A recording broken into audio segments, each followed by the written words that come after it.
향유옥합 찬양하겠습니다.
같이 일어나셔서 찬양과 예배로 하나님께 나아가겠습니다.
여호와의 말씀은 정직하며 그가 행하시는 일은 다 진실하시도다. 그는 공의와 정의를 사랑하시며 세상에는 여호와의 인자하심이 충만하도다. 하나님은 영이시니 예배하는 자가 영과 진리로 예배할지니라. 아멘.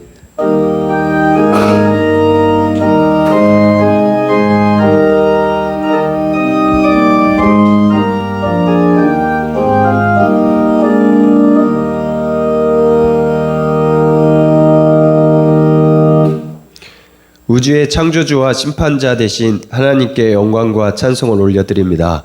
하나님 아버지, 오늘 예배를 통하여 부족하고 연약한 우리가 하나님 앞에서 회개하는 시간이 되게 하여 주시고 하나님 앞에 또한 온전히 예배하는 시간이 되게 하옵소서.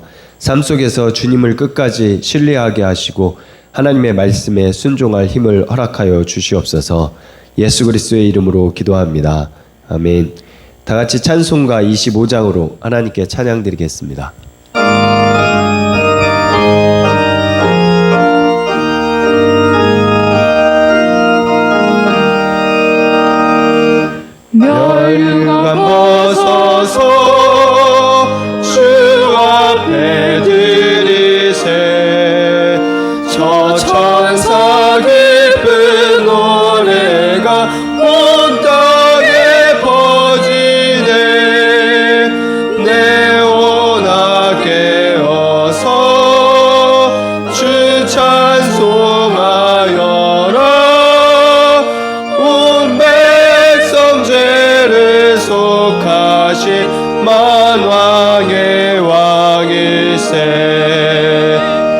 면류관 벗어서 주 앞에 드리세. 그 손과 몸의 상처가 영광 중 빛나네. 하늘의 천사도 그 영광 보고서 고난의 신비 알고자 이름 모아도다. 면류관 벗어서 주 앞에 드리세. 온 세상 전쟁 그치고 참평화 오겠네. 주 보좌 앞에서 온 백성 엎드려 그 한량 없는 영광을 늘 찬송합니다.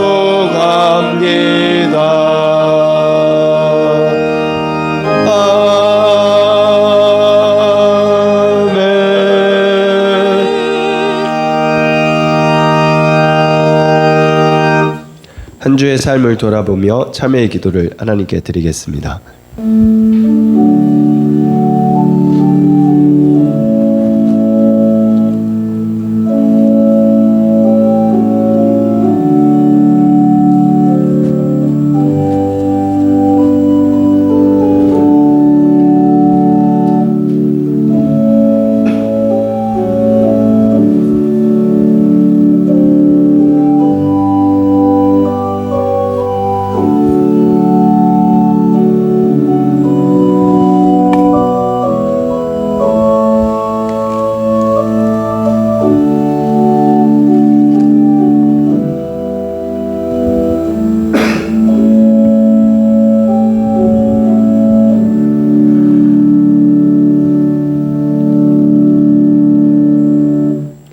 이제는 너희가 죄로부터 해방되고 하나님께 종이 되어 거룩함에 이르는 열매를 맺었으니 그 마지막은 영생이라.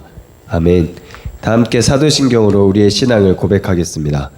나는 전능하신 아버지 하나님 천지의 창조주를 믿습니다. 나는 그의 유일하신 아들 우리 주 예수 그리스도를 믿습니다. 그는 성령으로 잉태되어 동정녀 마리아에게서 나시고 본디오 빌라도에게 고난을 받아 십자가에 못 박혀 죽으시고 장사된 지 사흘 만에 죽은 자 가운데서 다시 살아나셨으며 하늘에 오르시어 전능하신 아버지 하나님 우편에 앉아 계시다가 거기로부터 살아있는 자와 죽은 자를 심판하러 오십니다.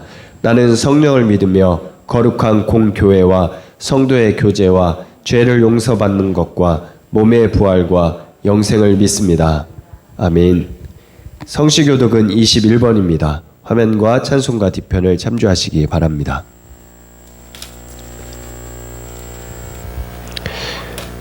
내가 여호와를 항상 송축하며 내 입술로 항상 주를 찬양하리이다.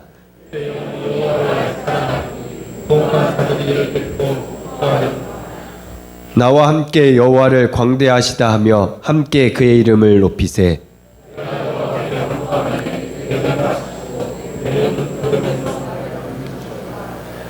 이 공고한 자가 부르짖음에 여호와께서 들으시고 그의 모든 환난에서 구원하셨도다.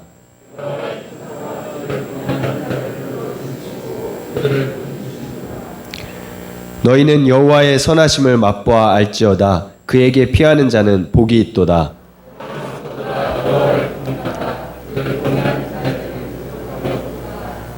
젊은 사자는 궁핍하여 줄일지라도 여호와를 찾는 자는 모든 좋은 것에 부족함이 없으리로다.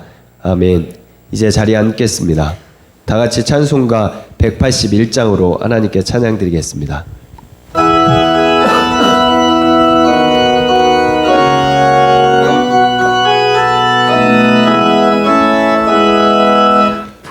승천하신 주께서 약속하신 대로 오시리. 세상 끝날의 징조가 뚜렷하니 깨어있으라. 죽기까지 충성하라. 생명의 면류관을 내게 주리라. 내가 속해 오리라. 아멘. 주 예수여 오시옵소서. 다시 오시게 될 주께서 어떤 상급 내려주실까? 맡은 달란트 얼마를 남겼는가 셈에 보아라. 죽기까지 충성하라. 생명의 면류관을 내게 주리라. 내가 속해 오리라. 아멘. 주 예수여 오시옵소서. 너의 등잔 안에 기름을 가득 채워 넣으라. 등불 밝혀서 오시는 신랑 예수 영접하여라. 죽기까지 충성하라. 생명의 면류관을 내게 주리라. 내가 속해 오리라. 아멘. 주 예수여 오시옵소서. 그날 그 시간을 모르니 모두 깨어나와 있으라. 충성 다하면서 어린 양 잔치 자리 참여하리라. 죽기까지 충성하라. 생명의 면류관을 내게 주리라. 내가 속해 오리라. 아멘. 주 예수여 오시옵소서.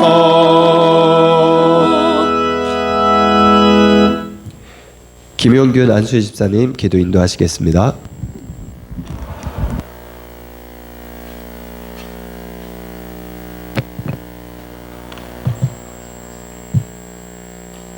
기도하겠습니다. 사랑의 하나님, 거룩한 주일 주님 앞에 나와 예배와 찬양을 허락하심을 감사드립니다. 우리의 마음을 열어 겸손히 순종하는 마음으로 예배를 드리게 하옵소서. 이 땅에 하나님을 경외할 터전으로 가정을 세우시고 저희를 만나 주시고 가르쳐 주셔서 감사합니다. 주님, 이 시간 먼저 구할 것은 이 땅에 아직도 예수님을 알지 못하고 세상에 매여 가정을 지키지 못한 이들을 불쌍히 여기시사 변화시켜 주시옵소서. 그리하여 모든 가정이 하나님을 주님으로 섬기고 행복을 누리며 회복되기를 원합니다. 구하라 얻을 것이요, 찾으라 찾을 것이요, 두드리라 열릴 것이라고 말씀하신 주님, 믿음으로 구하고 믿음으로 응답받게 하옵소서. 늘 허둥대며 살아갈 것이 아니라 주님 아래서 바른 믿음으로 영광을 돌리게 하옵소서. 참 사랑의 하나님, 주님의 자비로우신 손길로 우리를 잡아주옵소서. 영원한 산성이시며 피난처 되시는 주님을 의지합니다. 늘 말씀을 상고함으로 주님의 마음을 알게 하시고 기도함으로 주님의 손길을 함께 함을 체험하게 하옵소서. 주님께서 우리의 모든 사정을 있는 그대로 받아주시니 주님만을 의지하며 살기 원합니다.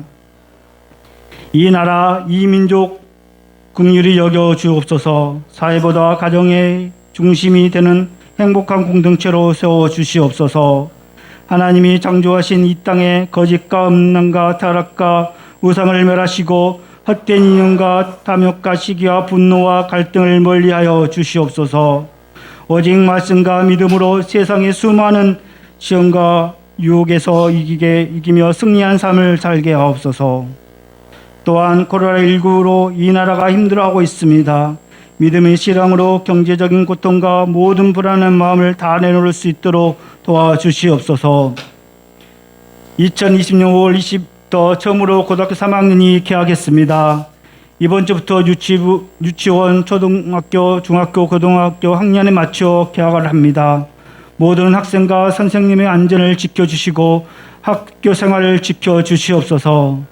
대통령과 이종령들을 불쌍히 여겨주시옵소서. 하나님을 두려워하며 지혜를 주셔서 이 땅의 국민을 잘 다스리게 나가게 하옵시고 하나님을 온전히 경외하는 민족이 되게 하옵소서. 진정을 국민에 대해 행복과 번영과 안정을 위해 노력하는 자들이 되게 하시고 그 모든 것들이 하나님의 주신 지혜와 명철로 이루어갈 수 있도록 도와주시옵소서. 우리 대한민국이 하나님이 계획하신 나라가 될 수 있도록 인도하여 주시옵시고 세대 간에 또한 인연 간의 모든 갈등을 제하여 주시사 하나 되는 우리 조국 대한민국이 되도록 도와주시옵소서. 우리 참빛교회를 위해 기도합니다. 영아부, 유아부, 유치부, 초등부, 중고등부, 청년, 장년의 길까지 하나님 함께하여 주시고 부흥하게 하여 주시옵소서. 또한 주의 일을 송드는 교육자, 교사, 성가대와 보이지 않는 곳에서 섬기는 성도를 축복하여 주시옵소서. 교회 학교가 이번 주 주일부터 중고등 예배가 시작합니다. 또한 6월 달에는 유아부, 유치부, 초등부 예배가를 드리고자 합니다. 준비하는데 어려움없이 서로 격려하며 하나 되어 준비할 수 있도록 지혜를 부어 주시옵소서. 말씀을 듣고 서신 박순호 담임 목사님께 성령의 권세와 능력을 더하여 주시옵소서. 모든 성도들이 이 말씀을 듣고 흘러버리지 않게 하시고 말씀을 새겨 주님의 주시는 은혜를 충만히 받게 하옵소서. 말씀을 듣는 우리 모두가 실천한 삶을 살아내도록 인도하여 주시옵소서. 우리가 드리는 이 예배를 임명하시고 마치는 시간까지 하나님 홀로 영광 받으시옵소서. 이 모든 말씀 사랑이 많으시고 우리를 구원해 주신 예수 그리스도 이름으로 기도드렸습니다. 아멘.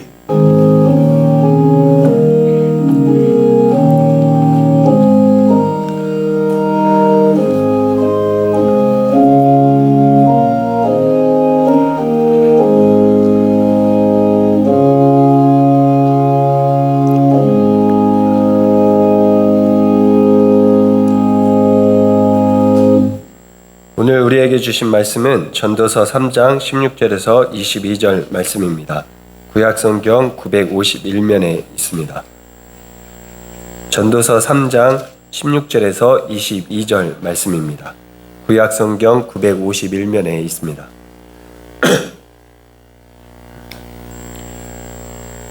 또 내가 해 아래에서 보건대 재판하는 곳 거기에서도 악이 있고 정의를 행하는 곳 거기에도 악이 있도다.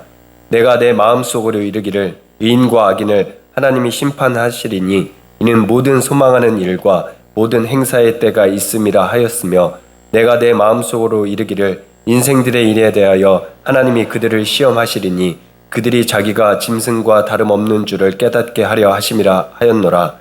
인생이 당하는 일을 짐승도 당하나니 그들이 당하는 일이 일반이라. 다 동일한 호흡이 있어서 짐승이 죽음같이 사람도 죽으니 사람이 짐승보다 뛰어남이 없음은 모든 것이 헛됨이로다. 다 흙으로 말미암았으므로 다 흙으로 돌아가리니 다 한 곳으로 가거니와 인생들의 혼은 위로 올라가고 짐승의 혼은 아래 곧 땅으로 내려가는 줄을 누가 알랴. 그러므로 나는 사람이 자기 일에 즐거워하는 것보다 더 나은 것이 없음을 보았나니 이는 그것이 그의 목이기 때문이라. 그의 뒤에 일어날 일이 무엇인지를 보게 하려고 그를 도로 데리고 올 자 누구이랴. 아멘.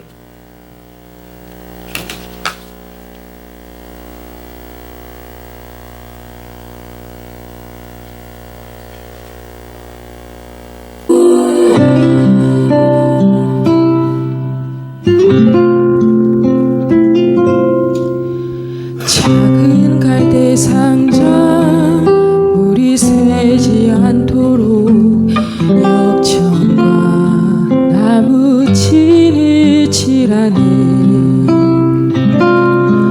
어떤 마음이었을까 그녀의 두 눈엔 눈물이 흐르고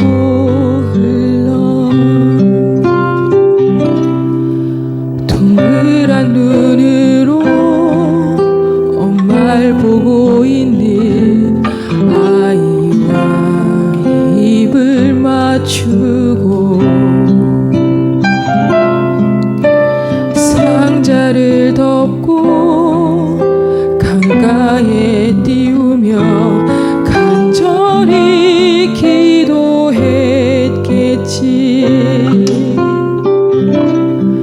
정처 없이 강물에 흔들 흘러내려가는 그 상자를 보며 눈을 감아도 보이는 아이와 눈을 맞추며 주저앉아 눈물을 흘렸겠지. 너의 삶의 참주인, 너의 산부모이신 하나님 그 손에 너의 삶을 맡긴다. 너의 삶의 참주인, 너를 이끄시는 주 하나님 그 손에 너의 삶을 드린다.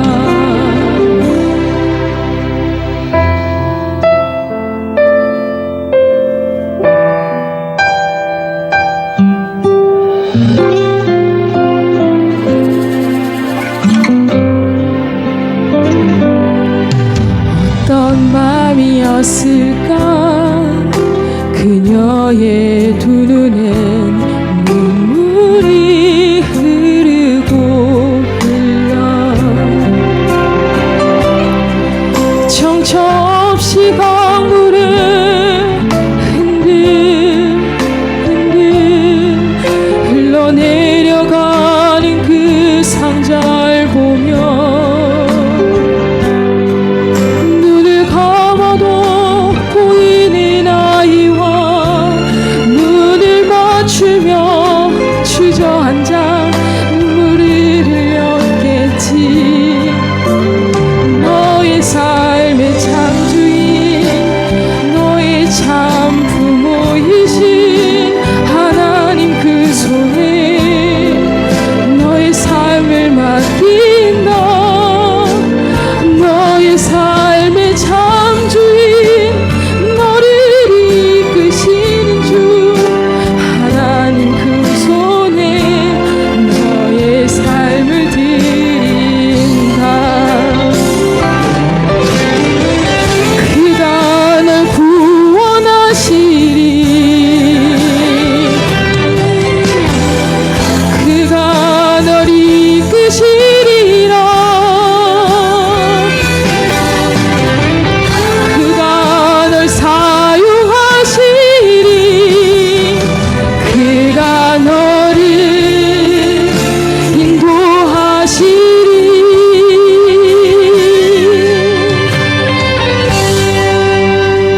너의 삶의 참주인, 너의 삶의 참주인, 너의 참 부모이신 하나님 그 손에 너의 삶을 맡긴다. 너의 삶의 참주인, 너를 이끄시는 주 하나님 그 손에 너의 삶을 드린다. 너의 삶의 참주인, 너의 참 부모이신 하나님 그 손에 너의 삶을 드린다. 너의 삶의 참주인, 너를 이끄시는 주 하나님 그 손에 너의 삶을 드린다. 어떤 마음이었을까. 그녀의 두 눈엔 눈물이 흐르고 흘러.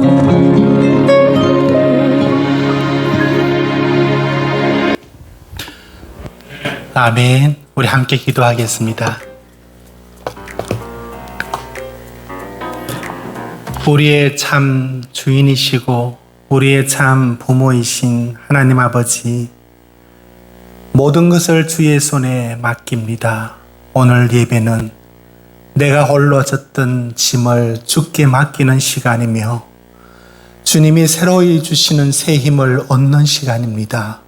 주여, 이 시간 예배를 통하여 우리 영혼을 살리소서. 우리의 몸과 마음을 새롭게 하옵소서. 이 예배를 오직 하나님 아버지 받아 주옵소서. 예수님 이름으로 기도드립니다. 아멘.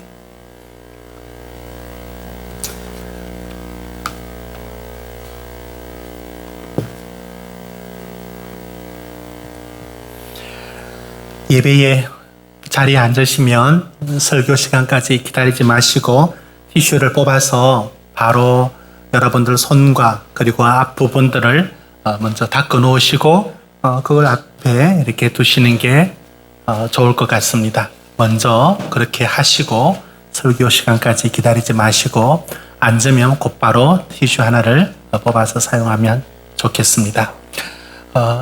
안내 보시는 분들은 이제 오시는 분들 있으면 앉아서 오른쪽 쪽으로 안내를 하시면 자리가 있습니다.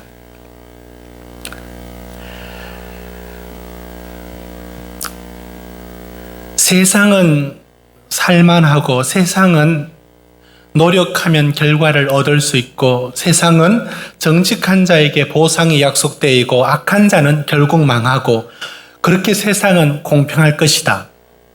이것이 우리가 갖고 있는 기본적인 믿음입니다. 그러나 살아가다 보니 세상은 그렇지 않았습니다. 오히려 그 반대가 더 많았습니다. 악한 사람이 더 잘 되고 어리석은 자가 더 잘 살고 악한 사람이 더 큰 권력을 걸머지는 일이 더 많고 부지런하게 살아도 그저 그렇고 게으르게 사는데도 잘 사는 사람, 이렇게 반대의 상황이 더 많습니다. 우리가 생각하는 이치대로 돌아가지 않고 그 이치가 깨어져서 그 반대의 상황을 일컬어서 부조리한 세상이라 말합니다. 성경은 기본적으로 우리에게 주는 첫 번째 신뢰는 이런 것이었습니다. 예를 들어서 잠언서 3장 33절 띄워주십시오. 악인은 여호와의 저주가 있고 의인은 복을 받는다. 가장 명확하게 말합니다. 두 번째, 잠언서 10장 4절에 게으른 자는 가난하고 부지런한 자는 부한다. 잠언 16장 18절에는 교만한 자는 패망한다. 자, 이처럼 분명하게 하나님의 약속 속에 악한 사람은 망하고 선한 사람은 의인은 더욱더 복을 받는다 라는 약속이 1차적으로 성경에 나와 있습니다. 그런데 이렇게 나와 있음에도 불구하고 성경은 이것만 있는 게 아니라 부조리한 면, 세상이 갖고 있는 부조리한 면을 여실히 드러내고 있습니다. 오늘 우리가 3장 16절부터 말씀을 읽었는데 한번 보실까요? 3장 16절 보십시오. 재판의 자리에도 악이 있더라. 가장 정의로워야 되는 자리에 악이 거기 있고 불의가 있더라. 이 말을 하고 있습니다. 내려와서 19절 보십시오. 인생이 더 가치 있는 줄 알았는데 19절. 죽을 때는 짐승이나 사람이나 똑같이 되더라. 허무한 느낌이 듭니다. 오늘 읽지 않았지만 주변에 나온 것처럼 8장 12절 한번 보십시오. 8장 12절 뒤로 한번 가볼까요? 8장 12절 지금 전도자는 본인 역시 이 말을 서로 일부러 혼란스럽게 말합니다. 한번 보십시오. 이게 말이 되는가? 12절 같이 읽습니다. 시작. 100번이나 악을 행하고도 장수하거니와 또한 내가 아노니 하나님을 경외하여 그를 경외하는 자들은 잘 될 것이요. 이 두 가지가 서로 맞지 않는 말 아닙니까? 죄인은 100번이나 악을 행하고도 잘 된다. 이게 구약에 장수한다는 말입니다. 그런데 여호와를 경외하는 자가 잘 될 것이요. 뭐 어떻단 말입니까? 뭔가 이치대로 돌아가지 않고 생각지 못한 일들로 일어나고 있음을 보여주고 있습니다. 그뿐인가 하면은 14절 보시면 세상에 행해지는 헛된 일이 있나니 악인들의 행위를 따라 벌을 받는 의인들, 이게 부조리 아닙니까?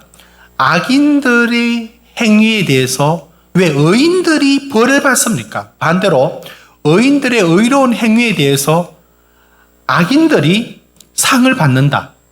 이건 너무 뒤틀려 있지 않습니까? 이게 바로 부조리입니다. 부조리는 우리의 생각의 이치대로 돌아가지 않고 그게 뒤틀려져서 돌아가는 것. 그래서 허무하고 살아갈 가치가 없어 보이는 것. 이게 바로 부조리입니다. 저는 부조리를 보여주는 이야기 속에 이 장면이 늘 기억이 나는데, 이건 멘트를 주목하지 마시고 영상만 주목해서 한번 보시기 바랍니다. 멘트의 내용이 아니라 영상을 보면서 하고 싶은 말이 있습니다. 바다 거북이의 길이다. 생애 첫 모험을 시작하는 작은 생명. 누가 가르쳐 준 것도 아닌데 본능적으로 바다로 향한다.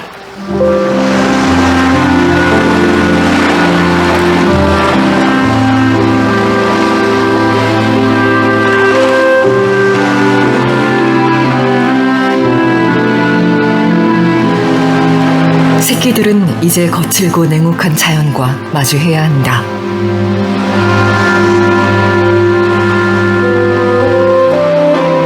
그것은 어쩌면 극복하기 어려운 시련이 될지도 모른다.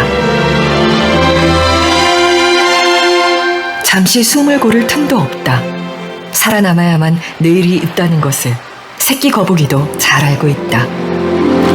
저 거북이가 보통 한 60-70일 지나면 한 큰 어미 거북이가 치열한 생존 경쟁이 100개의 존재하는 알을 무심한 품고 자연을 향해 있다가 저렇게 이제 새끼가 도전의 나옵니다. 길을 떠난다.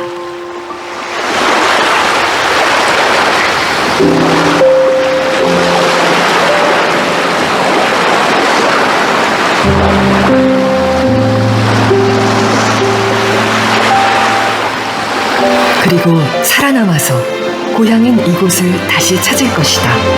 예. 저는 저 바다 거북이 새끼들이 이제 한 100마리씩 낳는답니다. 알이 부화되어서 60-70일 지나면 온도가 맞으면 깨고 나오는데, 참 망망한 바다에 나뭇잎 같은 그 힘없는 그 몸뚱아리 하나가 그 바다에 던져집니다. 어떻게 살아갈지, 어떻게 살아낼지 아무것도 모르는 이런 느낌들. 우리가 세상에 던져져 나올 때도 그런 것 같습니다. 그런데 제가 부조리 얘기를 하고 싶은 것은 이겁니다. 저 거북이가 보통 한 100마리, 111마리씩 이렇게 새끼가 이제 부화돼서 나오면 그게 살아날 확률이 얼마나 적었냐면 5,000마리 중에 한 마리가 살아서 다시 어미 크기만큼 커지고, 나머지는 너무 동작이 꿈뜨고 가다가 죽고 힘없어서 죽고, 그러니까 바다에 못 가서 힘이 이제 그 갖고 있는 에너지가 저기까지밖에 못 가는데, 그 전까지고 바다에 들어가야 되는데 못 들어가고 들어가도 또 죽고 해서 5,000마리 중에 한 마리만이 어미로 자랄 수 있답니다. 저는 여기서 부조리를 느껴요. 공중에 나는 새도 먹이시고 참새 한 마리도 먹이시는 하나님인데, 아니 5,000마리의 그 거북이 새끼가 그럼 왜 태어나느냐고요. 물론 먹이 사슬의 구조에 의해서 먹히는 것까지는 이해를 하겠습니다. 그러나 그렇게 많이 태어나서 그러면 태어나는 이유가 그 바다의 동물들의 그 먹이가 되려고 태어났습니까? 이게 의미가 있느냐고요. 이런 자연 세계에서도 도저히 이해할 수 없는 이런 부조리함이 있는 것처럼 우리가 사는 세상이 이와 같다는 겁니다. 이해되지 않는, 이치에 맞지 않는 일들로 가득 차 있습니다. 이것이 만약에 부정부패라면 저 사람 법적으로 처리를 하면 됩니다. 그런데 부조리는 부정도 부패도 아니에요. 누가 그러고 있는지를 모르는 주체가 없어요. 그럼 하나님께 질문해야 되겠네요. 그럼 이렇게 물어야 되겠습니다. 하나님, 이 세상이 왜 이 모양으로 돌아갑니까? 이게 우리가 던질 수 있는 질문 아닙니까? 세상이 너무 부조리하다란 말은 이치대로 돌아가지 않는 거예요. 선한 사람은 잘 되고 부지런한 사람은 잘 살고 해야 되는데 그 반대로 돌아가는 겁니다. 그뿐만 아니라 너무 허무하고 허망한 일들이 많이 일어나는데 무슨 의미가 있느냐? 저는 코로나가 다가오는 이름이 제게는 코로나라 적고 허무라고 읽고 싶어요. 코로나는 허무해요. 여러분, 코로나에 걸리고 사망자 일어나는 사람이 그게 그 사람의 어떤 뭐와 관련이 있을까요? 하나님이 그 사람을 향한 심판일까요? 아니잖아요. 그럼 왜 이런 어려움을 겪어야 합니까? 왜 우리 삶은 여기 멈춰야 되느냐고요. 저는 우리 교회 2월 달에 여러분 그대로 들었던 내용입니다. 이제 윷놀이를 앞두고 있는 한 주 전부터 윷놀이 30개를 만들어 놓고 기다리고 있던 바로 그 주부터 우리는 여기 이렇게 멈춰버렸습니다. 뭘 하고자 하는데 왜 이렇게 안 될까요? 여러분의 삶의 인생에 이와 같은 일이 저는 찾아와 있고 버티고 있고 견디고 있는 중이라고 저도 생각합니다. 이 부조리를 어떻게 이기게 됩니까? 이 허물을 어떻게 이길 수 있단 말입니까? 철학자들은 이 질문을, 이 문제에 대해서 일찍이 고민을 합니다. 하다가 이런 답을 내놓습니다. 여러분 그 사진을 하나 보십시오. 시지푸스의 형벌이라는 건데요. 그리스 신화에 나오는 시지푸스입니다. 신을 속이고 아주 영교하고 아주 괴력이 뛰어난 시지푸스가 너무 신들을 갖고 장난을 칠 만큼 꾀가 많아요. 제우스가 화가 났습니다. 그래서 내리는 벌이 뭐냐면 사망이라는, 죽음이라는 벌을 안 내리고 안 죽습니다. 안 죽는 대신에 무슨 벌을 내렸냐면 평생 동안 돌을 굴러서 산 정상에 올라가야 합니다. 그런데 그 돌을 굴러서 겨우 올라가면은 근데 그 돌이 다시 또 내려옵니다. 그럼 또 다시 굴러 올라가야 합니다. 이 무슨 뜻이냐면 시지퍼스가 당하는 이 고통이 무엇이냐면 고되다는 게 아니고요. 의미가 없다는 거예요. 살아갈 의미 없는 일을 반복적으로 계속하는 거, 이게 시지퍼스가 받은 형벌이고 인간의 그 모습을 보여줍니다. 그렇게 사는데 의미가 없는 거예요. 왜 사느냐? 의미가 없어요. 살아갈 가치가, 살아갈 이유가 없는 거예요. 이렇게 된 겁니다. 이런 부분에 대하여 이제 많은 실존주의 철학자들이 이 질문의 답을 여러 방향으로 합니다. 그 중에 까미는 이렇게 말합니다. 세상은 일단 의미가 없대요. 맞잖아요. 두 번째, 그런데 세상 의미 없지만 살아야 됩니다. 자, 의미는 없는데 살아야 된다. 그럼 어떻게 하느냐? 그래서 어떤 이는 의미 없으니까 죽자. 이게 자살이고요. 포기고요. 인생 마음대로 사는 거 말합니다. 두 번째는 의미 없다는 것까지 생각하지 않고 그냥 생각 없이 살겠다는 거예요. 자기를 기만해버리고 살아갑니다. 이게 다 올바른 길이 아니라고 말하면서 무슨 방법을 제시하느냐면 세 번째 방법을 제시합니다. 세 번째 방법은 이런 겁니다. 그 시지푸스가 돌을 막 굴러서 올라가지 않습니까? 또 내려와요. 올리면 내려오고, 이게 의미 없는 인생의 무한한 반복, 의미가 없다는 겁니다. 그런데 그럼 어떻게 살아야 되느냐? 의미는 어차피 없다. 이게 이제 까미가 하는 말입니다. 의미는 어차피 없다고. 살아갈 이유는, 의미는 원래 없다. 그럼 어떻게 해야 되느냐면 그저 그 돌을 운명 같은 그 바위를 굴러서 올라가는 그, 여기부터 잘 들어야 됩니다. 열정 그 자체가 살아있는 의미다. 여러분 말 됩니까? 이게 이제 실존주의가 그래도 살아야 될 이유가 있다면 이거다라고 말하는 게 여기까지입니다. 저는 동의가 되지 않고 오히려 더 허무함을 느낍니다. 그러니까 그냥 인생은 어차피 의미가 없는데 그래도 그렇게 마구마구 이렇게 굴리면서 살아가는 이 운명에 지지 않고 이 부조리를 끌어안고 그래도 열심히 열정으로 사는 그 자체가 의미가 있다. 이게 이제 실존주의 철학이 우리 인생이 말해주는 여기까지입니다. 그 말 들으니 더 허무해집니다. 그러면 이제 전도서가 우리에게 던졌던, 그리고 철학자들이 던졌던 인생의 의미에 대한, 부조리에 대한 세상에 어떻게 살 것인가에 대하여 성경은 우리에게 무엇을 말하고 있을까요? 성경이 말하고 있는 부분은, 여러분 일단은 성경이 말하고 있는 부분들이 이렇게 말합니다. 시편 1편이 이렇게 말하죠. 복 있는 사람은, 그 다음 뭐죠? 악인의 꾀를 따르지 않으며 죄인의 길에 서지 않으며 쭉 나가다가 그 다음에 3절에 가면은 그는 시냇가에 심은 나무가 철을 따라 열매를 맺으며, 왜 안 되지? 열매를 맺으며 그 잎사귀가 마르지 아니함 같으니 그 하는 모든 일이 형통하리로다. 보십시오. 일단은 성경이 말하는 게 뭐냐면 하나님 말씀대로 사는 자가 복 있다. 이것이 이제 여기 있는 우리 아이들도 있지만 학생들은 고등학교 전까지는 성경의 이 진리만을 가르쳐야 합니다. 그 다음부터는 성경이 또 말하는 게 있는데, 여러분 솔로몬은 아이들한테 지혜의 왕으로만 가르치면 되지 그가 얼마나 그 우상 숭배 여기까지 얘기할 필요는 없지 않습니까? 아직 소화를 못 시킬 겁니다. 그처럼 성경은 1차적으로는 하나님의 약속대로 살아가는 자가 복이 있고 형통하다, 이 약속을 분명히 합니다. 근데 두 번째도 있다고요.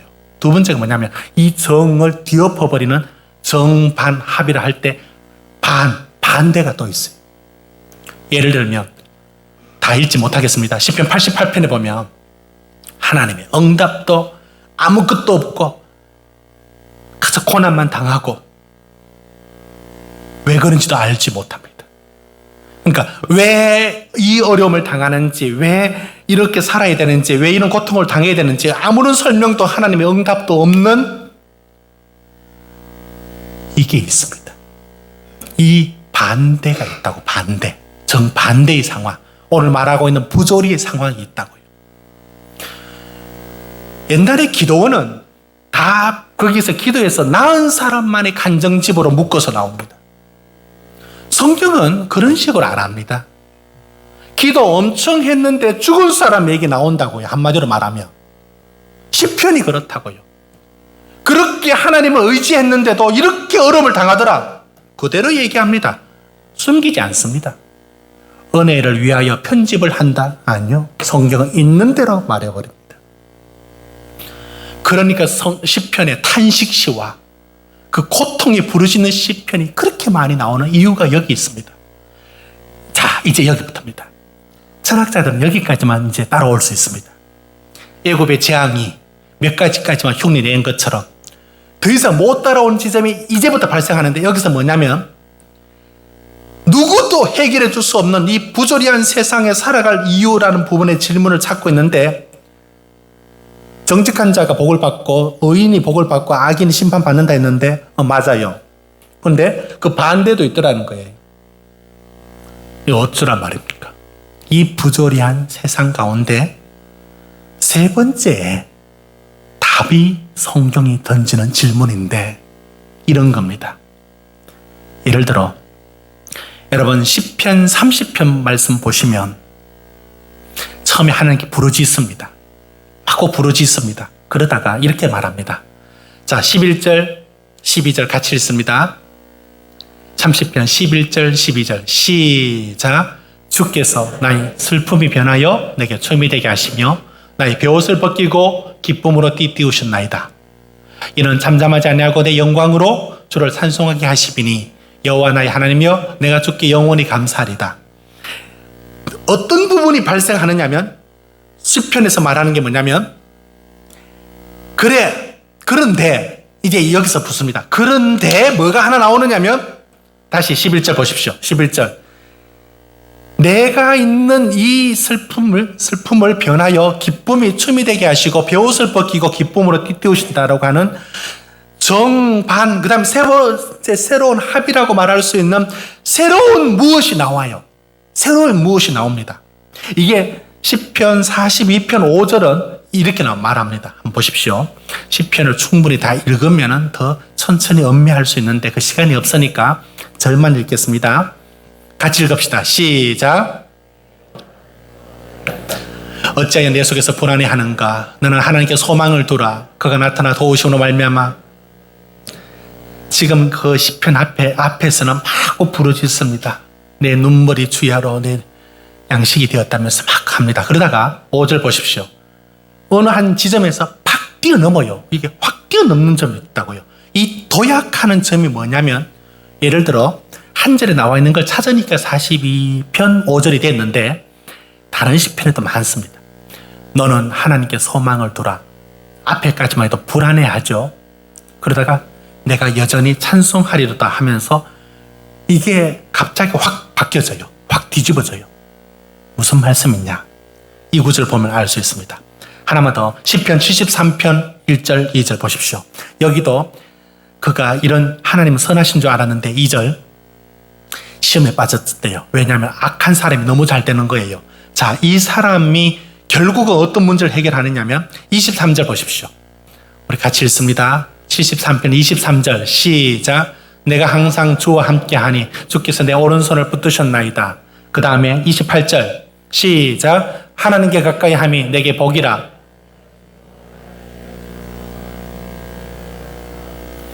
지금 시편이 무슨 말을 하고 있는지를 제가 잘 설명을 못하니까 여러분 약간 그 거리감과 느낌을 못 받을 수 있는데 제 부족함입니다. 제가 그럼에도 불구하고 전하고 싶은 건 이런 겁니다. 부조리한 세상, 답이 없는 세상 앞에 왜 이러냐 이거 아닙니까? 그런데 42편 5절에서 했던 것처럼 내가 오히려 찬송하리로다. 그 다음에 마지막 28절 73편 28절에 보면 여호와를 가까이 하는 것이 내게 복이라. 어디서 상황이 확 달라지느냐면 하나님 안에서 그제서야 보이는 게 있다는 거예요. 하나님을 붙들었을 때만이 보이는 게 있더라는 거예요. 온통 부조리하고 답이 없는 세상에 하나님 안에서만이 내게 다가오는 당신만이 진리이고 내 삶의 의미가 된다라고 하는 하나님께 가까이 하는 게 내게 복이라고 하는 다른 차원의 새로움을 우리에게 약속해 줍니다. 저는 사랑하는 성도님들이 이 부분을 제가 어설프게 설명하고 한계가 있을지라도 저는 성도님들에게 이 부분을 꼭 전달해 드리고 싶어요. 어떤 삶의 자리에서도 그 하나님을 붙드는 그 자리 안에 뭐가 있느냐면 어떤 부조리의 상황 속에 답이 없는 상황 속에서도 하나님 그분이 나의 기업이시고 그분이 나의 생명이시고 그분이 나의 삶의 의미가 되는 하나님 안에 다른 차원의 그제서야 풀어지는 살아갈 이유와 목적과 내가 무엇을 영광을 위해서 살아야 되는지를 거기서 포착할 수 있다고 성경이 우리에게 약속합니다. 세상은 이걸 흉내도 말할지도 못합니다. 이건 우리가 이미 소유한 것일 수도 있는 것입니다. 여러분, 요업이 이 질문을 던졌지 않습니까? 의인이었고 부자였습니다. 그런데 하루아침에 모든 걸 다 잃었습니다. 욥의 친구들이 말합니다. 죄 지었으니까 그렇다. 욥은 말합니다. 아니다. 뭐가 아니니? 콩 심은 데 콩 나고 파 심은 데 파 나는 것처럼 죄 심은 데 죄가 나고 잘했으면 이런 일이 없다는 거예요. 욥은 말합니다. 나 억울해. 이게 주고받는 대화가 욥기습니다. 그러다가 욥이 어디서 답을 발견하느냐? 욥의 답의 발견은 어렴풋이 발견하는 게 23장 10절입니다. 우리 같이 읽어볼까요? 시작. 그러나 내가 가는 길을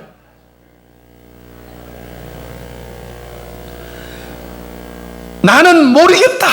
그러나 그가라고 말하는 그가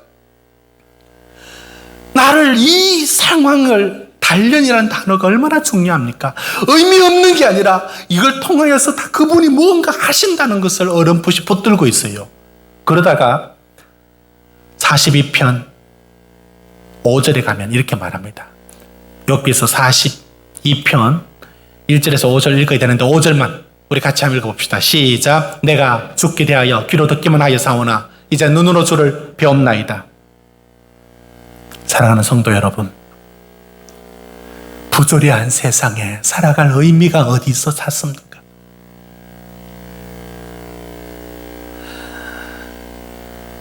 저는 제 스스로 한번 생각을 해봤습니다. 나의 청소년 시절과 내가 지나온 40의 고개를 넘을 때의 그 갈등들과 인생의 질문들을 예수라는 분을 만나지 않았다면 나는 인생의 답을 어디서 발견했을까?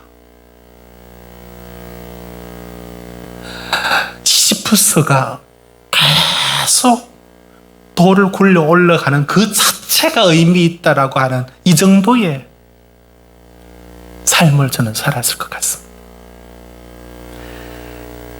그런데 저는 가면 갈수록 예수를 믿는 것, 이 복이 어떤 복인지를 더 깨달아지고 있습니다.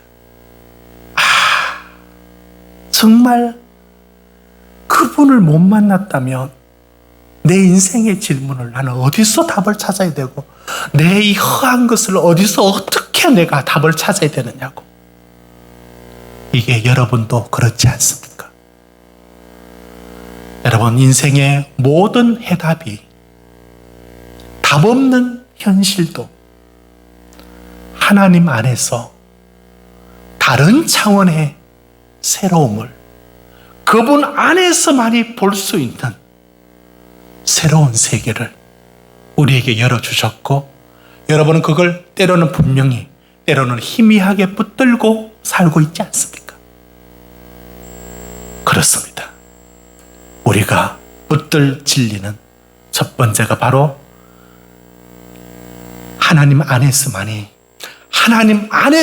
누리는 새로운 차원의 삶의 의미가 그분을 떠나서는, 너희가 나를 떠나서는 아무것도 할 수 없다는 그 말 그대로, 포도나무가 가지가 그 나무를 떠나서는 아무것도 할 수 없는 것처럼 하나님 안에서만이 우리의 삶에 살아갈 의미들을 발견합니다.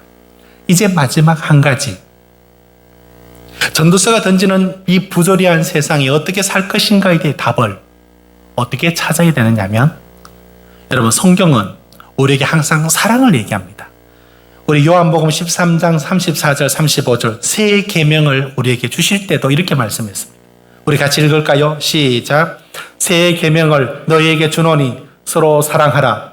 내가 너희를 사랑한 것 같이 너희도 서로 사랑하라.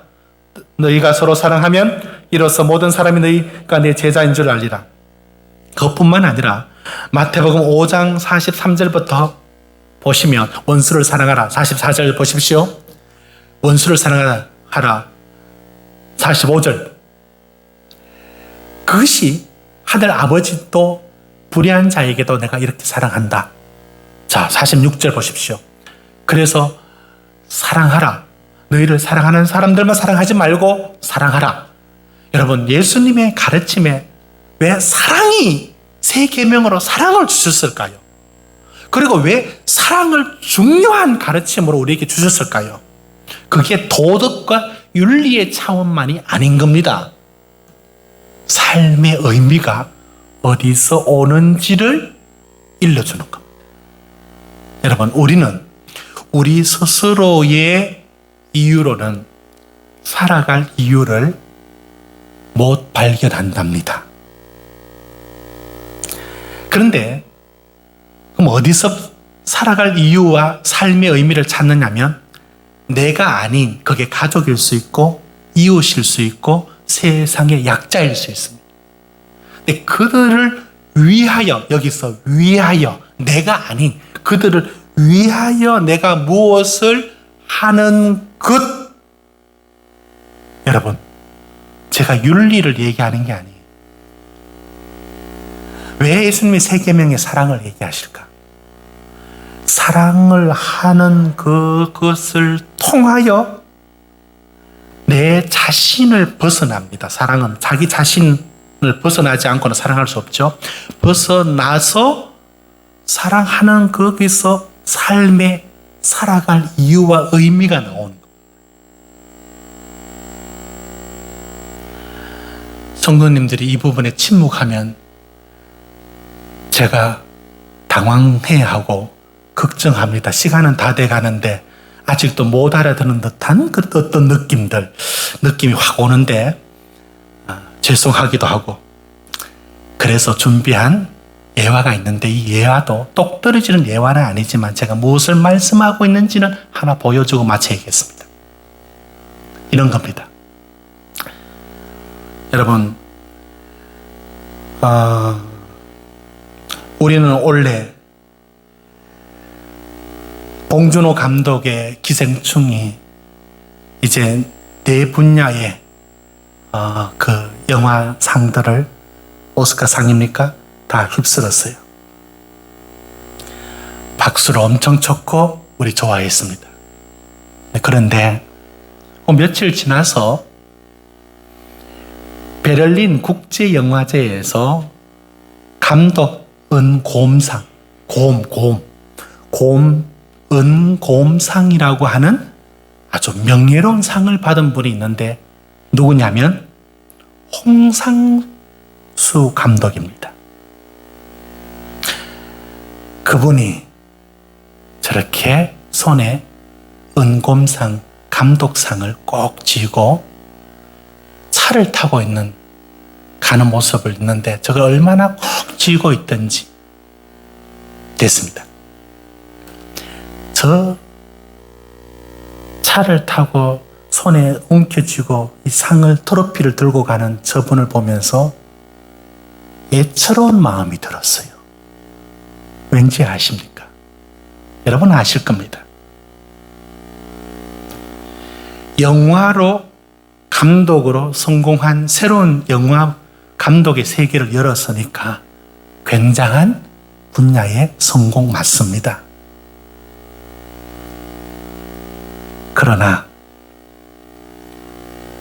수연 배우였던, 이번에 제목이 도망친 여자라였는데, 김민희 씨 여배우와 둘이 그렇게 눈이 맞아 지금 그렇게 가족을 버리고 두 사람 불륜의 관계로 살아갑니다. 이런 그의 사생활이 아예 사적인 건 사적이고 공적인 건 공적인 거 구분됩니까? 구분이 안 되는 어떤 지점이 있어요. 어떤 지점이냐면 그가 이 은곰상을 받아쥐고 가는 모습이 제 눈에 애처롭게 느껴진 이유는 그의 성공과 그의 명예는 그는 꼭 성공해야 할 겁니다. 왜냐하면 지금 불장난 저지르고 있는 이 일을 이걸 가려야 되니까. 그의 성공은 그의 불륜을 가리는 어느 정도 가리려고 하는 그래 저분이 저걸 저렇게 옮겨진 것이 다른 게 아니야. 결국은 그가 받은 상이 왜 봉준호 받은 상에 비해서 만만치 않은 의미가 있는 영화사적인 의미를 가지면서도 왜 저렇게 보여져야 할까요?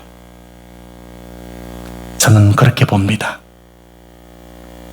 그것은 성공으로도 어떤 명예로도 가리지 못하는 것을 하늘을 손바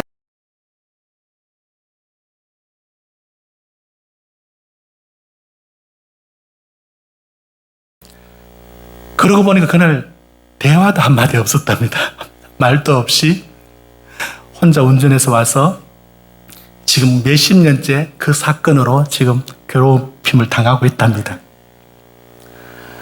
여러분, 사는 게 언제나 손에 땀나고 긴장되는 그런 설레임으로만 살아가는 게 아니지 않습니까? 부부는. 옛날 어른들 말이 이런 말 해요. 애들 때문에 산다고. 그런데 홍상수 감독은 이런 말을 반대하겠죠. 나는 그건 사랑이 아니라고 봐. 나는 내 가슴을 울리는 게 사랑이야. 그래서 그 길로 가고 있겠죠. 틀렸어요. 그분이 틀렸다고요. 살아가는 의미는 오직 감정적인 그 울림이 있는 그것만이 사랑이 아니에요. 가족으로서 자리를 지키고, 가장들이 부부에 대해서 물론 다정하게 해야 되는 것, 저도 그런 잔소리를 많이 듣지만, 맞지만, 제 생각이 틀렸습니까? 사랑이란 게 뭡니까?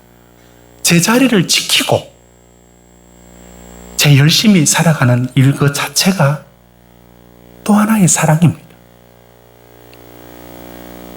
그건 감정과 정서임의 문제가 아니라 책임과 의무를 걸머쥐고 자녀들 때문에라도 내가 온갖 소리 들으면서 이 땅에 엄마의 이름으로 아빠의 이름으로 살아가지 않습니까?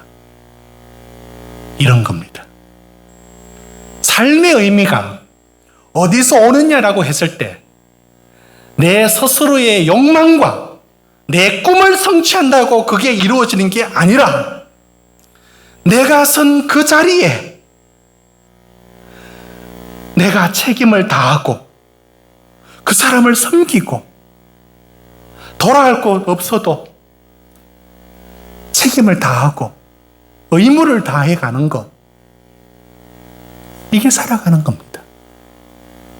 내가 스스로 살아갈 힘은 못 찾는다 한이 있어도 내가 누구 때문에라도 내가 살아있어야 되고 내가 무엇을 위해서라도 내가 뭘 해야 되니까 살아간다는 것, 그게 내 스스로에서 나오는 게 아니라 그게 가족이든 이웃이든 세상의 약자이든 그들을 내가 사랑하고 섬기는 중에 그제서야 그게 내게 의미로 다가옵니다. 오늘 말씀을 맺습니다. 여러분의 인생에 부조리를 지금 만나고 있고 각자가 다른 부조리를 또 만나고 있습니다. 여러분은 답을 어디서 찾고 있습니까? 세상이 줄 수 없는 답을 어디서 찾고 있습니까?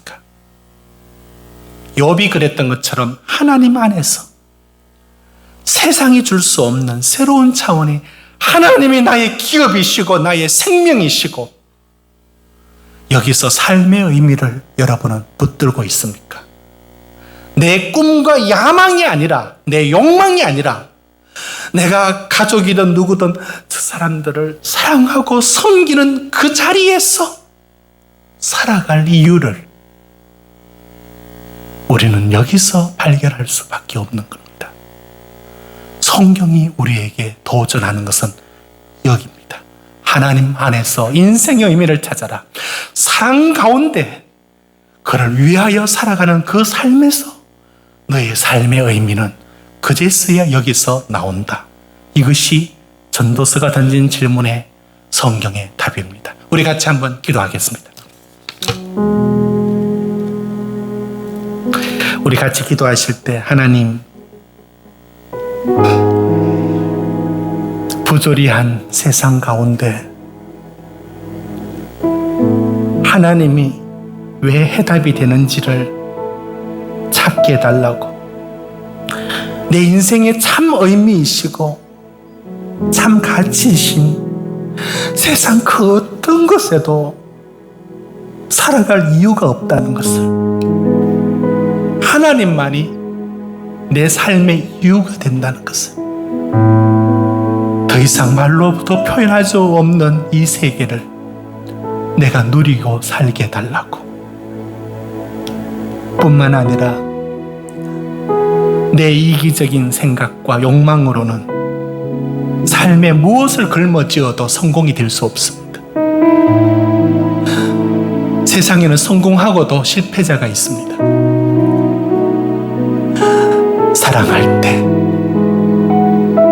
그를 위하여 내가 애쓰고 참고 섬겨주는 것, 그제서야 우리가 살아가는 이유가 왜 주님이 사랑이라고 말씀하셨는지를 알게 됩니다.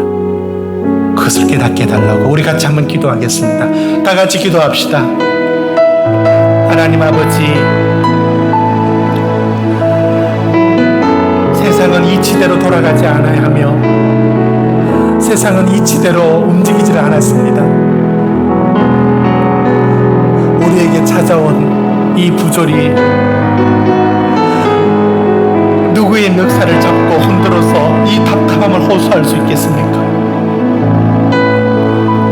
하나님, 시편에 당신을 만난 수많은 사람들이 그랬던 것처럼 하나님께 가까이 하니 내게 복이라. 살아갈 이유가 하나님 안에서만 있다는 것을 알게 해주십시오. 살아갈 이유가 하나님 안에 있다는 것을 알게 하여 주시옵소서.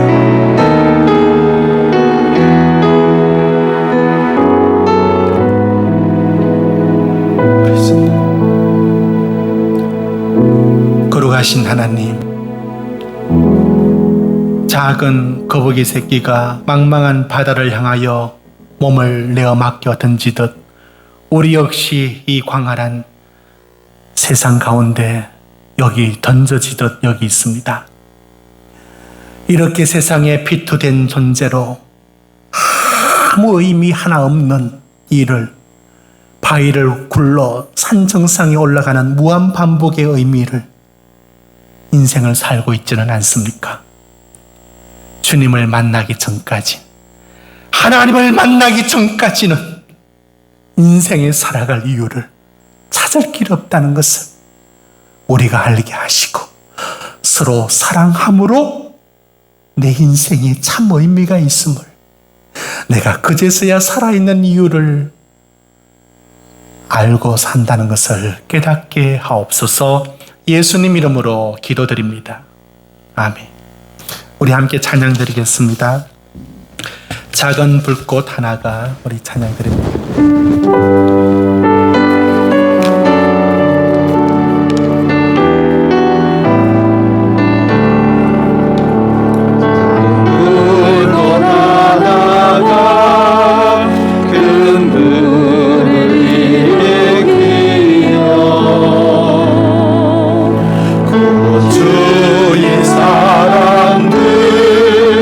그 불에 몸 놓이듯이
예배 후에 10분 지난 후에 이제 소독하고 청소합니다. 그러니 천천히 나가셔도 되고 또 기도 조금 하시다가 가도 되겠습니다. 우리 청소하고 소독하시는 분들도 방역하시는 분들도 예배 후에 좀 기다렸다가 하시기를 바랍니다. 이제 주일은 가스펠 하우스를 개방합니다. 이제 다음 주부터 앞에 아크릴 가림막이 설치됩니다. 그래서 평일날은 못하고 주일날은 앞에 열어서 서로 이제 커피 한 잔 할 수 있도록 상황을 만들어 놓습니다. 그렇게 하시고 오늘부터 중고등부 부서 예배 드립니다. 그리고 이제 6월 첫 주 되면 이제 모든 부서가 교회 학교 부서 예배를 드립니다.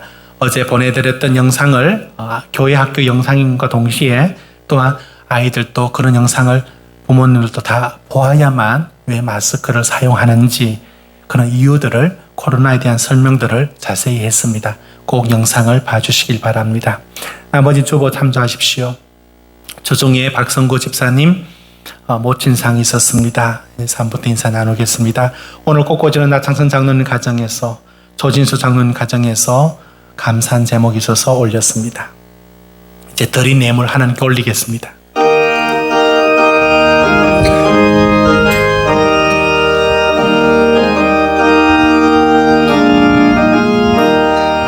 주님 주신 거룩한 날 기쁨으로 주 앞에 와 기도하고 찬양하며 주께 경배 드립니다.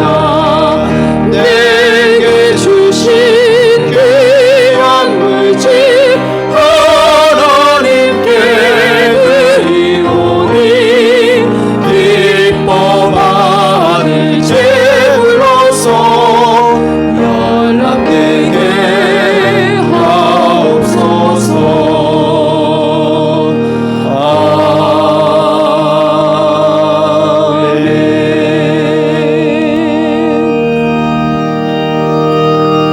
하나님 감사합니다.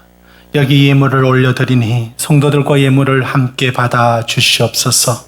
사랑하는 성도들의 가정을 일일이 붙들어 주시고 하나님 공경에 처하지 않게 하시고 또한 환난을 피하게 하시며 어려운 중에도 도우시는 하나님의 선한 길을 보게 하여 주옵소서.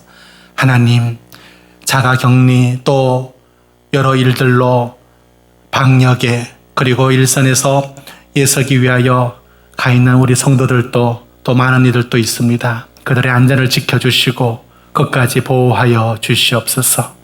불가피하게 가정에서 예배드리는 성도들 위에도 통일한 은혜를 내려 주시옵소서.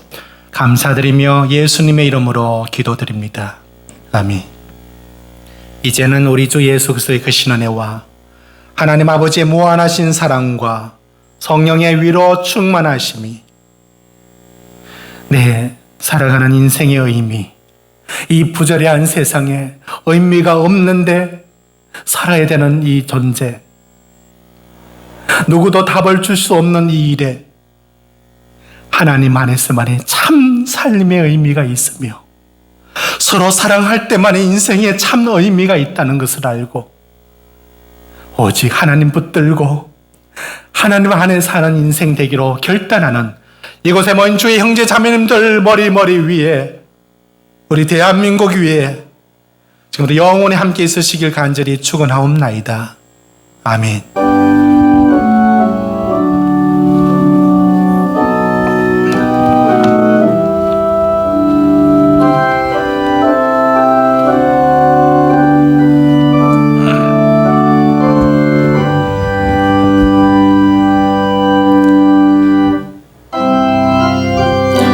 우리 서로 인사 나누시겠습니다. 주님의 평안이 함께 하시고 이번 한 주도 믿음 안에 사시고 또 강건하십시오.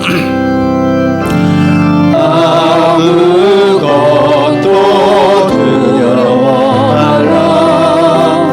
주 나의 하나님이 지켜주시네. 놀라지 마라. 겁내지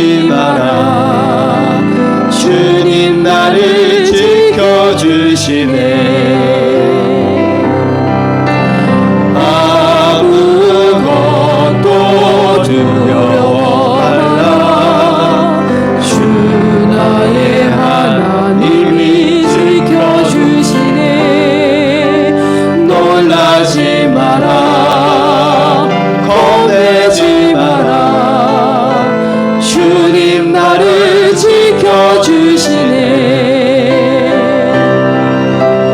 내 마음이 힘에 겨워 지칠지라도 주님 나를 힘이 되시네